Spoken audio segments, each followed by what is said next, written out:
The fate of Gaza's southern city of Rafah back on the agenda after Israel agreed to reschedule talks with the United States in an apparent bid to ease tensions between the allies.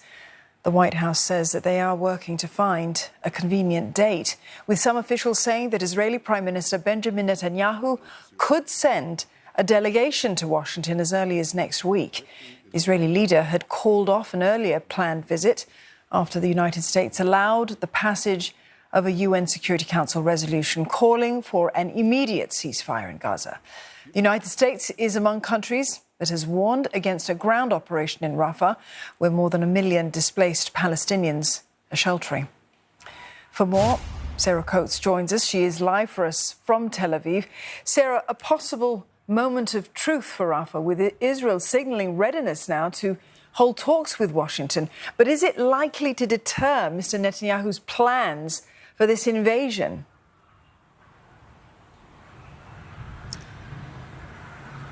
Hello, Dawn. Well, Benjamin Netanyahu, the Israeli Prime Minister, he just continues to double down on his stance that he will go into Rafah. He says that he will repel all of this international pressure, including from the United States, not to go in there. And it was only yesterday that he was speaking to a number of US Congress people here in Jerusalem. They were visiting. He said that Israel has no choice but to move in as the country's very existence depends on this. We've also been hearing numerous reports that the United States might actually condition military aid to Israel if it does, in fact, move into Rafah. But according to the National Security Advisor, Jake Sullivan, this is just uninformed speculation.